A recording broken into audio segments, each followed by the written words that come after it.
হযরত আবু বকর প্রচণ্ড ক্ষুধার্ত, আর উনি খাইতেছেন, লুকমা উঠাইছেন, খাবার সামনে পায়া খাওয়ান শুরু করছেন, চিবাইতেছেন। খাবারের লুকমা কিছু পেটের ভিতরে গেছে, আর যিনি খাবার আনছে তার লোকে গল্প করতেছে, এই তোর বাড়িতে এত সুন্দর রান্না হয়েছে রে। এখন যিনি খাবার আনছে তিনি কয়, এটা আমার ঘরের খানা না। তাই খাবার করতে আইছে, কয় এটা হলো হাদিয়ার খানা। কে হাদিয়া দিছে? কয় আমি একজনের চিকিৎসা করছিলাম। মানে বিষয়টা বুঝাইতে চায় যে জ্বরে বক মরে ফকিরের কেরামতি বাড়ে। আমি একজনের ফু দিছিলাম, ও ভালো হয়ে গেছে, এ কারণে ও খুশি হয়ে আমারে খাওয়ান দিছে। ফু দিলে মাঝে মধ্যে জ্বরে বক মরে ফকিরের কেরামতি কিন্তু পারে।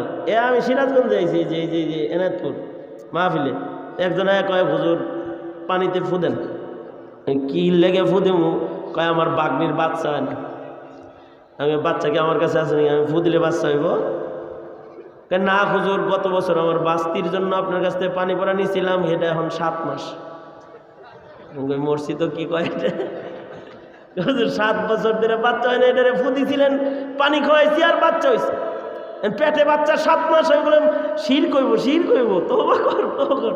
ব্যক্তির কাছে সন্তান না, বাচ্চা দেনেওয়ালা কে? জোরে আওয়াজ করে বলেন, আরো জোরে আওয়াজ করে জোরে বলেন, কে দেনেওয়ালা কে? হে কয় হুজুর আপনি যে পানি পরা দিয়েছিলেন, ওই বাচ্চা হয়েছে, আবার দেন। আমি দেখ, আমি জানি না, এটি আমি পারি না। তাই এর আগে কি কয়া দিয়েছেন? তাই আমি বললাম যে আমি অধিকাংশ সময় ফুফা দিলে এটা পরে দিই। মাইকস জানতা নেই, তেরে বান্দা মানতা নেই, ছুপ।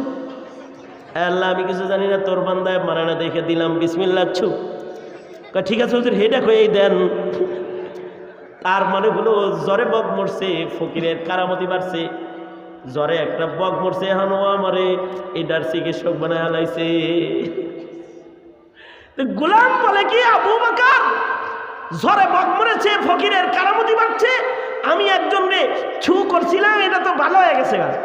এখন সে খুশিতে আমার জন্য ভালো খাবার রান্না করে নিয়ে এসেছে, কিন্তু আমি যখন তার এই চিকিৎসা করেছিলাম তখন আমি কাফের ছিলাম, জাহিলিয়াতে। হযরত আবু বকর বলে, তার মানে তুমি যে ছু দিছিলা এটা তুমি বিসমিল্লাহ বইলাও দাও নাই? কয় না, আমি তো তখন আল্লাহরে চিনি না, আমি কি মুসলমান নাকি যে বিসমিল্লাহ কয়ে দিব? এতে কি বলে দিছিলা? কয় লাত উজ্জার নামে দিছিলাম ফু। হযরত আবু বকর বলে, তাহলে লাত উজ্জার নামের খানা বুঝি তুমি আমারে খাওয়াই দাও, সরাব। সাথে সাথে খাবারকে সরায় ফেললেন হযরত আবু বকর। যে 2 লুকমা খাইছেন এইটাকে বাইর করার জন্য পাগল হয়ে গেলেন, কারণ আবু বকরের ভয় লাত উজ্জার নামের খানা পেটে লইয়া যদি মরণ হয়, আর অথবা যদি লাত উজ্জার নামের খানা আমার পেটে হজম হয়, আর এই খাবারের কোনো উপকার যদি আমার দেহে ঢুইকা যায়, তাহলে হাদিসের ভাষ্য মতে হারাম খানা দিয়ে যে দেহ গঠন হয় ও দেহ দোজকে যাবে। হযরত আবু বকর সাথে সাথে পেট বইরা পানি পান কইরা মুখের ভিতরে উঙ্গুলি প্রবেশ করালেন এবং বমি করলেন, আবার পানি পান করলেন, আবার বমি করলেন।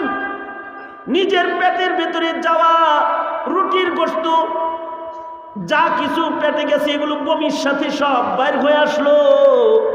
হযরত আবু বকর তখন শুকর আদায় করে বললেন, আলহামদুলিল্লাহ, 1 লুকমা হারাম খানা পেটে যায় নাই। এই যে আবু বকরের 3 দিনের ক্ষুধার যন্ত্রণা পেটে নিয়েও এমন কাজ করতে তিনি সক্ষম হয়েছেন, এটা অস্ত্রের ভয় না, শক্তি ছিল হলো আল্লাহর ভয়। ঠিক কিনা যারা আওয়াজ করে বলেন, আল্লাহর ভয়। আর এখন যে সুদ ঘুষ সব খায়, সমস্যা হলো আল্লাহর ভয় নাই। সুদও খায়, ঘুষও খায়, পূজার প্রসাদ বরকত মনে করে খায় মুসলমানের আওলাদ। পূজার প্রসাদ কেন খায়? আল্লাহর ভয় নাই, এ কারণে খায়। হযরত ওমরের কথা মুয়াত্তা ইমাম মালিকে আছে, হযরত ওমরের কথা যে হযরত ওমর দুধ পান করেছেন, দুধ দুধ পান করার পরে হযরত ওমর যিনি দুধ দিছে তারে বলতেছে, বাহ, তোমার গাভীর দুধ তো চমৎকার। এই লোক বলে, হুজুর আমি গরিব মানুষ, আমি গাভী পাবো কই? কয় তাহলে কিসের দুধ আনছো? তোমার বাড়ির দুধ খাওয়াইতেছো না? না না না। কয় কিসের দুধ? কয় সরকারি বাইতুল মালের উটের দুধ সদকা হিসাবে মহল্লার গরিবদেরকে দেওয়া হয়। আজকের সিরিয়ালে সদকার দুধ আমি পাইছি। ভাবলাম খলিফারে লইয়া খাই, তাই আপনার এক গ্লাস দিছি। হযরত ওমর কয় ইন্না লিল্লাহ। উনি কয় ইন্না লিল্লাহ কনকে? আমার জন্য সদকা, আপনার জন্য হাদিয়া। আপনার জন্য তো হাদিয়া, আমি হাদিয়া দিছি, আপনি হাদিয়া, আপনি কি সদকা খাইতেছেন নাকি? হযরত ওমর বলে, তুমি বুঝো নাই, সদকা দাও নাই, কিন্তু এই সদকাটা এমন সদকা যেই সদকাটা আমার ঘর থেকে গেছে, অর্থাৎ আমি খলিফাতুল মুসলিমিন, আর আমার বাইতুল মাল থেকে তোমার বাড়ির সদকা গেছে, সেই সদকা আমার পেটে গেছে। এখন যদি আমি মারা যাই আর আল্লাহ যদি কয় ওমর খলিফাতুল মুসলিমিন ছিলাম, পেটে দেখি বাইতুল মাল দেখা যায়, রাষ্ট্র সম্পদ তোমার পেটে কেন দেখা যায়? জবাব দাও। হযরত ওমর বলে, আল্লাহর সামনে দাঁড়ায় এর উত্তর দেওয়ার মতো শক্তি আমার নাই। হযরত ওমর বিষ খাইলে মানুষ যেমন পেট ড্রেসিং করে ডাক্তার দিয়া, হযরত ওমর পানি পান করলেন আর নিজের মুখে অঙ্গুলি দিয়ে দিয়ে নিজের পেটকে ড্রেসিং করলেন, বারবার বমি করলেন এবং দুধগুলাকে বের করে ফেললেন এবং ইস্তেগফার করলেন, বললেন, ওগো আল্লাহ, না জেনে বাইতুল মালের সাদাকা আমি খেয়ে ফেলেছি, তুমি আমাকে মাফ করে দাও, দুর্বল হইতেছেন। আর এখন জনগণেরটা খায়া আঙ্গুল ভুলা কলা গাছ হয়ে যায়, কিন্তু কোনো বেদনা নাই। কেন বেদনা নাই? আল্লাহর ডর নাই, এর লেগে বেদনা নাই। আল্লাহর ভয় নাই। ইতিহাসের পাতার একজন খলিফাতুল মুসলিমিন ছিলেন হযরত ওমর ইবনে, একটা ঘড়ি দিয়েন তো, ইতিহাসের পাতার একজন মুসলমান ছিলেন, খলিফাতুল মুসলিমিন ছিলেন ওমর ইবনে আব্দুল আজিজ রহমাতুল্লাহি আলাইহি, যার আমলে বাঘ আর ছাগল এক ঘাটে পানি খাইছে। সুবহানাল্লাহ বলেন, শুনছেন না এটা?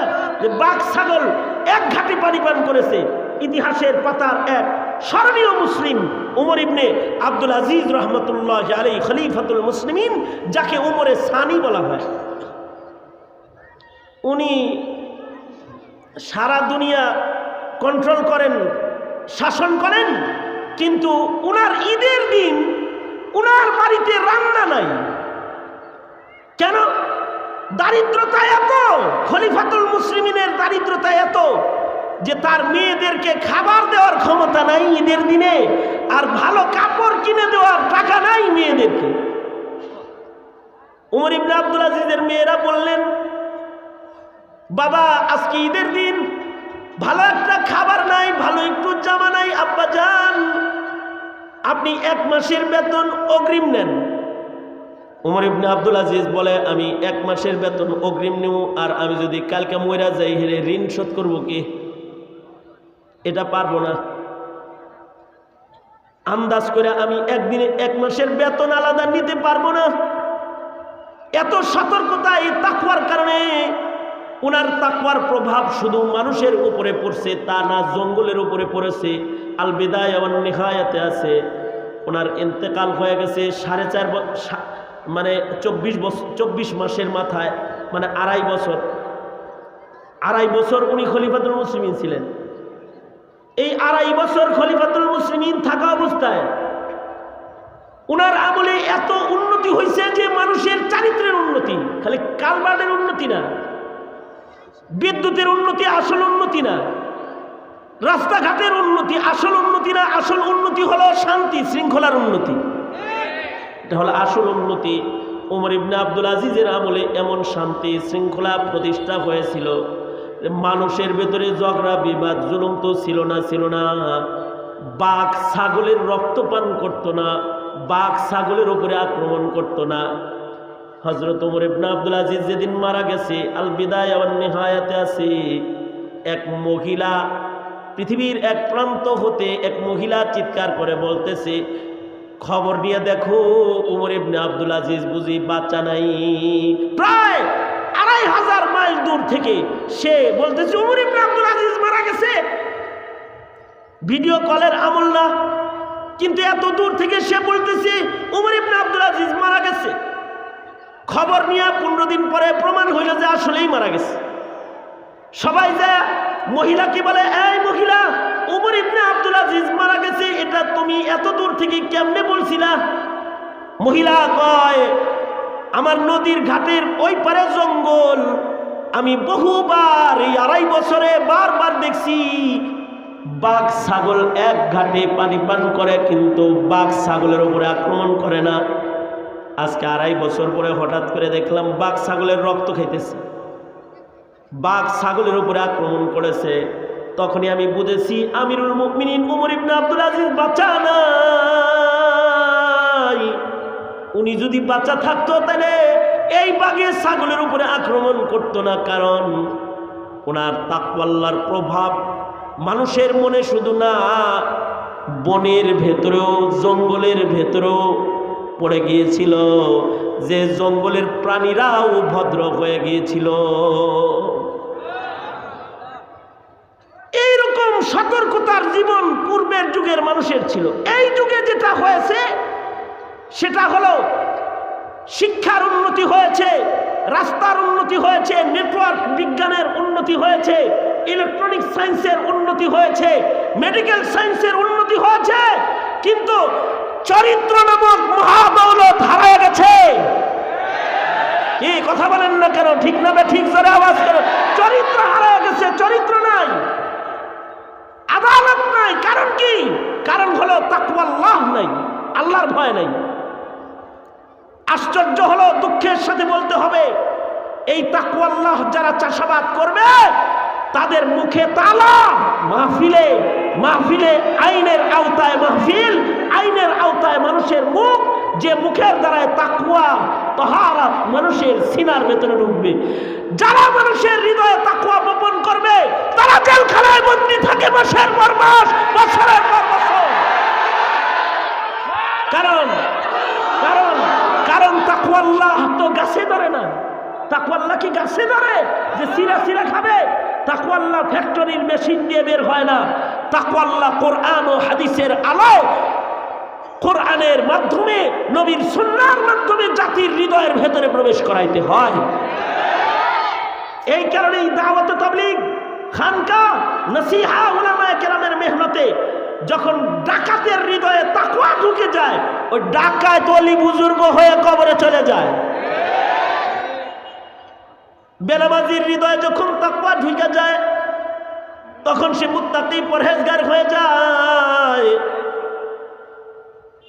সবচেয়ে বড় কথা, সেদিন আমাদের এক মুরব্বী বলতেছিলেন, আমাদের দোয়া কবুল না হওয়ার বড় কারণ হাদিস কোরআনের আলোকে যেটা বোঝা যায় সেটা হলো আমাদের পাপাচার। আমাদের গুনাহ খাতার কারণে আমাদের দোয়া কবুল হয় না। আমাদের জাহিরি গুনাহ, বাতিনি গুনাহ, গোপনের গুনাহ, প্রকাশ্যের গুনাহ ঝড় তুফান এখন চলছে। এ কারণে আমরা দোয়া করি, কিন্তু আমাদের দোয়া কি হয় না? কবুল হয় না। ১৫০ কোটি মুসলমান মিলা আজকে ফিলিস্তিনের জন্য আমরা দোয়া করতেছি। হিসাব মতো ইসরায়েলের চতুর্দিকে যেই পরিমাণ মুসলমান আছে, সবাই মিলা থুথু দিলে ইসরায়েল বাইসা যাবে। সেই ইসরায়েল আজকে ফিলিস্তিনিদেরকে, নারী শিশুর উপরে অত্যাচার করতেছে, কিন্তু আল্লাহর মদদ আসতেছে না। হামাস যুদ্ধ করতেছে, মুজাহিদরা শহীদ হইতেছে, কিন্তু নুসরাত আসতেছে না। এর সবচেয়ে বড় কারণ হলো সারা দুনিয়ার মুসলমানদের ভিতরে গুনার ব্যাপকতা, পাপের ব্যাপকতা এসে গেছে,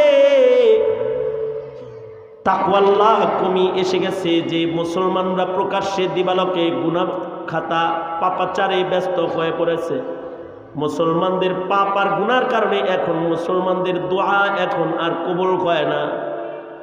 আমরা দোয়া করি, আমাদের দোয়া কবুল হয় না। এমনকি সারা দুনিয়াতে কুনুতে নাজেলা পড়া হইতেছে, ফজরের নামাজে কুনুতে নাজেলা পড়ে দোয়া করতেছে ফিলিস্তিনিদের জন্য, তারপরেও দোয়া কবুল হইতেছে না। কিন্তু একটা সময় ছিল মুসলমানরা মুখ দিয়ে যা বাইর করত আল্লাহ তাআলা ওইটাই কবুল করে নিত। মুসলমানদের আজব দুয়ার দুটি ঘটনা শোনেন। একটা ঘটনা হলো হযরত ওমর, ওনার শাসনামলে ওনার সামনে বাপ বেটা দুইজন আসছে হযরত ওমরের সামনে।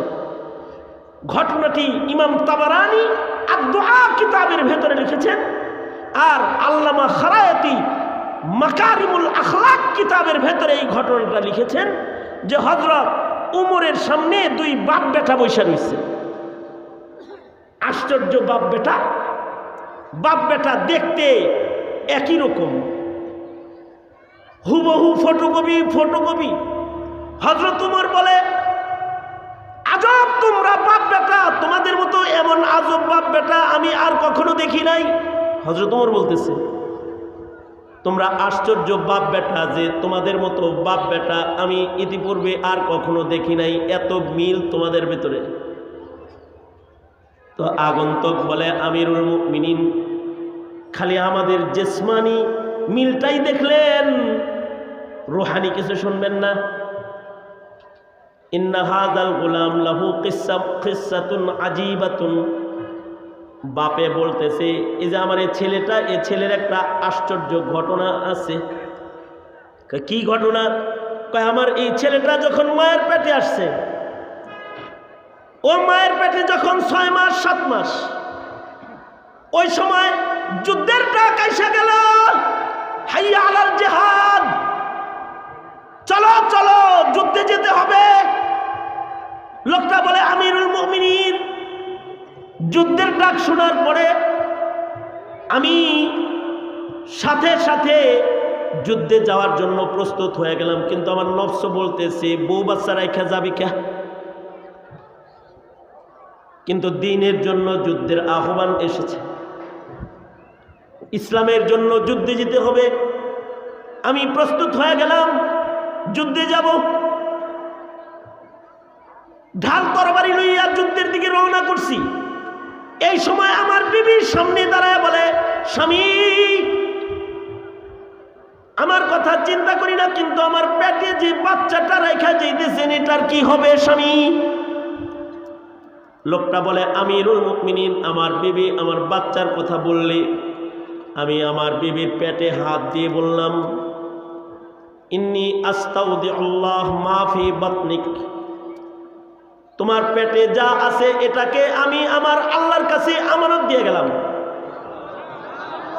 এই কথা বইলা আমি যুদ্ধে চলে গেছি। লোকটা বলে, আশ্চর্য আমিরুল মুমিনিন, যুদ্ধের ময়দানে মাসের পর মাস আমি যুদ্ধ করতেছি, হঠাৎ করে খবর পেলাম যে আমার বিবিটা ইন্তেকাল করছে, এবং আমার সন্তান যেটা আমার বিবির পেটে রেখে এসেছি, সন্তান বিবির পেটেই আছে, প্রসব হয় নাই। মাসআলা মাফিক এলাকার লোকেরা আমার বিবি আমার সন্তানকে একসাথে দাফন করে দিছে এই কবরের ভেতরে। কিন্তু আশ্চর্য হলো, আমি যখন গাজী হয়ে কয়েক মাস পরে বাড়িতে গেছি, বাড়ি যেয়ে শুনি এলাকার লোকেরা কয়, এই তোমার বিবির কবরে তো আযাব হয়। আযাব কেমনে বুঝলা আযাব? কয়, আমরা রাতের গভীরে দেখি তোমার বিবির কবরে আগুন জ্বলে। আমি ভয় পেয়ে গেলাম, আমিরুল মুমিনিন গো, কিন্তু আমি চিন্তায় পড়ে গেলাম যে আমার বিবি তো খারাপ না, সে তো আগুনে পড়ার কথা না, কারণ আমার বিবি আবেদা, সালেহা, কানেতা, জাহেদা, মুমিনা, আশিকা, নামাজি, রোজাদার, পর্দানিশী। আবার সন্তান পেটে লইয়া আমার বিবি মারা গেছে। কোন মহিলা যদি সন্তান প্রসবের সময় মারা যায়, সে বিনা হিসাব জান্নাতি।